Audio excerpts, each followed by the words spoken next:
Hey guys, Steve here from theturtlefollower.com with the strategy session for Wednesday, November 12th. So again, similar to yesterday, same story, different day. We'll continue to just push to new highs. All right, we looked like we were potentially going to sell off this morning. We were down about 7 or 8 handles on the S&P futures. And sure enough, as we would expect, the market was bought up. Everybody's using any type of weakness to enter the market, and it was bought right back up. And we closed. We're down about 1.5 now. I think at the actual close, it was almost flat. So, markets again continue to just trend higher. All right, I know the commentary on here has been fairly redundant the last several weeks, but we just continue to make new highs here. Again, NASDAQ just pushing right out of that small consolidation, all right, off to new highs.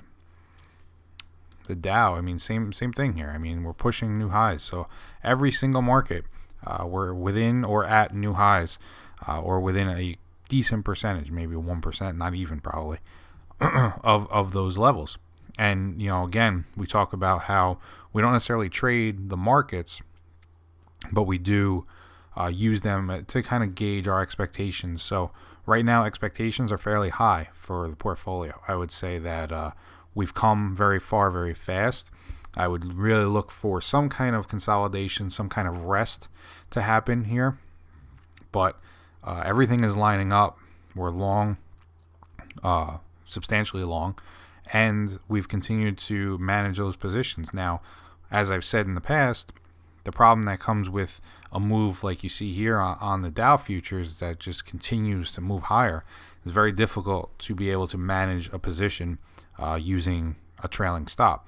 So, we'll do our best, but just a word of caution that our stops are fairly far away from current prices. So at some point, I'm going to have to take a look, a good hard look at any small area that I'm considering support, just to move that stop up to kind of take some risk off the table. And I'll try and maybe do that in the weekend update. But for right now, again, it's very difficult just to move those stops up. So we're just letting them run, letting them kind of play out and see where we end up. But again, markets are really, wind is at our back here. So it's good to be long. I'm comfortable where we are. And as far as positions go, you can see here today we had 5 positions down, and out of those 5, 4 of them were down less than 0.5%, with SPG the only one down more than 0.5%. On the contrary, let's organize it like this. See here, 4 positions were up more than 0.5%. So again, very good ratio there as far as what we're losing to what we're making. And again, another positive day for us here. So let's go through each of the positions. Again, we'll go through them rather quickly, similar to what we did last night, just because it's not much of a difference. The one that is a bit of a difference is Apple. This is a great looking setup here. Again, it came up, it rested, and now it's moving higher. So Apple, I would say if we can kind of hold these levels for maybe another couple weeks, we could potentially move our stop all the way up to 103.34. And then again, next stop level will be right around here at 108. But again, this is just a matter of letting the stock work and letting it do its thing. It moved sideways and then it broke out higher. So, great looking chart. I'm glad we were able to get back in. I'm kind of disappointed that we got stopped out where we did. But needless to say, we fixed that. We got back in, and we've been able to capture a good portion of gains back with our second position in Apple. ABT was down 0.5%. You can see it came back in, bouncing off the top of that resistance level and the consolidation. So for right now, not much to do there. 40.96 is the stop there, 41. ACE. This one put in a second down day, but you can see it tried to recover by closing higher than where it opened. That's why we have that open red candle. Needless to say, though, we're pretty much continuing higher along this very shallow or very steep trend line. Okay, so it's still holding up. You can see there, that's the trend line that you can kind of, if you're a shorter term trader, you could be using. So not too concerned there. I like the fact that it bounced and moved higher as the day went on. But again, very difficult to trail stops higher. CB, okay, this one put in a down day yesterday, and sure enough followed up with an up day. All right, so again, got in, and we've experienced a nice move there. But you looking at it here, I would say the next stop level is going to be this 94.20. All right, give that another few days. That 50-day moving average will be above 94.20, and we'll be able to trail that stop right to that level probably over the weekend. Costco is one that we have trailed higher. Right, we went from 120 to 122, and potentially we could even soon move it a little bit higher if we disregard this longer term trend line here. We're coming into some definite resistance. You could see that here, that we're in this box. So maybe what we'll do is over the weekend, just to take some risk off, looking at where we are in the linear regression channel, maybe we'll move right all the way up to here at this 128.50. I think that would be a good spot. You can see here again, 50-day moving average would be above that level. And let's see what happens. I mean, like I said, the longer this goes sideways, the more the 50-day and the 20-day catch up, and the more influence they have on the stock moving higher. But for right now, 122.07, but I would say we're probably going to move to 128.50 over the weekend. CTAS, this one's just really kind of hanging out right below this resistance. We had the breakout that I guess was a little bit of a false breakout, needs a little bit more time. And again, it's funny when you take these entries and then you kind of look back, look at where that breakout happened, right? We broke out and we pushed right into that second standard deviation move on the weekly chart. Okay, it's contained that the last two times it's been up there. And sure enough, we got a breakdown, or not a breakdown, I'm sorry, a pullback from that level. So again, not surprising to see that, but I still think we do end up higher just based on where the chart is and how the daily chart looks. Now, what would start to put a little bit of doubt in that would be, I would say a first thing would be a close below 70, all right, which would be this small consolidation. Second would be a close below the 50, and then the final nail in the coffin would be a close below 67. And when I say 50, I meant the 50-day moving average if I didn't say that. So three different things, kind of not looking so good, a little worried, and out. Is I guess the way you could look at that. Home Depot up 0.36, broke out. Let's see, because earnings are coming up next week, so this may not have too much of a move left in it. And again, look at where we are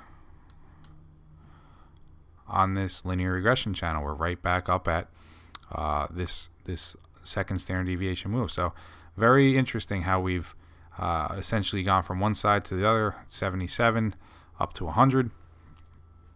In both cases, it has contained price. So it's very interesting when you actually learn a tool that potentially could help you down the line.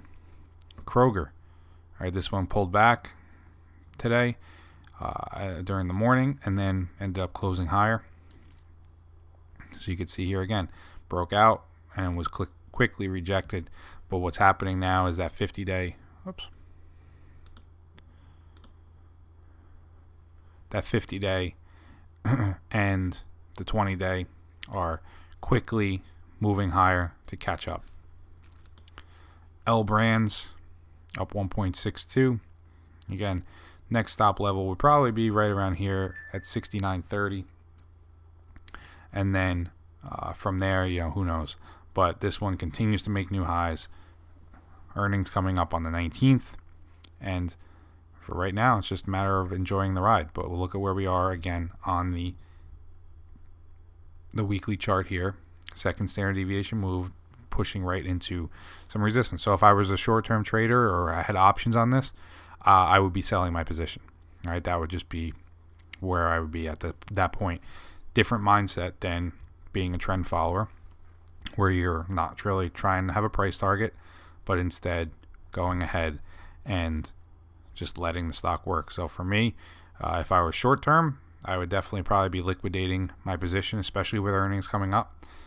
For us, on the turtle follower side of everything, we're long stock, and we continue to be long stock, and we'll continue to be long stock until we're told not to. So for right now, our break even, or our exit point would be down here at 65. Potentially could come up to 69, but for right now, stay long. And that's, and just to touch on that, that's just a difference of what kind of trader are you. You really need to kind of figure that out, and that's one of the things that I had a hard time with. I tried to do too many things, too many different ways, and it never really worked until I found the way to be long stock, supplement with some options. That's really when it really clicked for me that I can still be the same trader. I can still rely on closing prices and everything like that, but just to have a different mindset. So I have a different mindset when I trade options, and I have a different mindset when I trade stock. And there's no reason that they both can't intermingle. For instance, Lilly, I am long stock and I am long call options on this last breakout. That's just the way it is. I mean, when you get a secondary confirmation, you can very easily take a position with a much different time frame and supplement what you have going with your longer term portfolio. So needless to say, Lilly, obviously I'm experiencing a little bit of a loss, but nonetheless, I'm really using, you can see this yellow arrow here, I'm really using 66 as my stop to get out of my options. But for right now, as far as my stock goes, 63.75. All right, and actually I have to move that stop up. Oops. So, again, two different stops, two different time frames, two different products, options versus stock, and that's just the way I look at it. LMT, okay, this one's been pulling back after this nice breakout, but look at what's been happening throughout that pullback. The 50-day continues to trend higher. Trend line's coming back into play. All right, so I wouldn't be surprised to come back to this 181 level and bounce higher from there. If that's the case, our stop moves up. Nike, up 1%. Okay, this looks great. I am long, again, stock and options. Actually, I'm not long stock in Nike. I am only long options. But anyway, we are long stock for the turtle follower with a stop here at 83.75. And I'm long options personally with a stop here on a breakdown below 93.50. Two different ways of doing things, two different products, two different stops. All right, very simple. Don't make it confusing. Just look at each of them individually and forget you have the other. That's the best advice I can give you. NSC up 0.03%. All right, just continues to hang out above that breakout level. 108 is the stop. Pepsi. All right, this one, $90 is the stop. It's moved higher. So if we can get a breakout, let's say over 98 and maybe a close even over 100, then what I think we should do is move that stop up to this 93.82. Take some risk off there. Ross Stores, earnings coming up. And again, here's a perfect example. This is one that I'm only long stock. I'm not long any options because earnings were coming up. But needless to say, I'm long stock with a stop at 74. And if I were to be long options, my entry when I would have gotten in, say here on the 6th, would be 79.47, and I would have probably just trailed it up. I mean, the stops and options, let's make sure that was clear, not stock. Stops in my options are pretty much trailed up almost every day, if not every other day. It really depends. If we continue to move higher, I use the 8 and 21 day moving average, and that's what I use as my trailing stop level. If we start to get a close below the 8 day, then I really kind of tighten up those stops because I'm not really willing to sit through a pullback when I own call options. It's a little bit too painful sometimes. So you want to always be going higher with when you own options, at least call options. And again, this is something that's just for a little bit more advanced. I'm still working on getting, it's been a rough couple months, but I'm still working on getting everything set up as far as e-courses and the membership and everything like that. So once I can get all that taken care of, I'm definitely planning on launching an e-course for options trading, and I'll go over it in much more detail than what I'm doing now. But really what I'm explaining to you guys now is just a way that you don't have to necessarily be a day trader and sit there and watch the markets. You can still take on some extra leverage by using options, and still do it with a kind of like a part-time trading philosophy, as we do here. You can still look at the market after hours and just trade your options accordingly, as long as you're using a different set of rules and you're not willing to sit through a 5 or 6% pullback. If you're willing to sit through 1 or 2%, then at least you know where your stop should be. Anyway, SPG, this one came back consolidated. Looks like it's breaking down from that consolidation. So for right now, wouldn't be surprised to see SPG come back to at least this 173 area. And the last one, Travelers, has just continued to move higher. All right, probably gonna be moving our stop up to that 95.90, so call it 96, and that will probably happen over the weekend. So it looks like the weekend will probably have a lot of the stops moved. I will go over those in detail over the weekend update. But for right now, kind of just let them work, let the positions work, and then we'll go from there. Now, as far as the watch list goes, Alcoa up 2.61, so you can see that's coming close to a new breakout. CenturyLink right in the middle of the range. RSG right below support or resistance. PetSmart right below resistance. Earnings coming up, so no trade on that one. And the last one, AMT, is right below resistance. So, and again, look at the difference now. KSU was down, whereas NSC was up today. All right, so not much, but needless to say, that's why you own the best stocks in each sector. All right, I consider the best stocks to be the one trending higher and not sideways. So that's really it for tonight, guys. I mean, like I said, it's same story, different day. We're definitely going to try and move some stops up over the weekend. And, if you want some more information about trading the options, definitely hit me up in the comment section. Leave a comment, kind of go over what you're looking for. If I can address it, I will. If something that I want to wait for, I'll let you know that as well.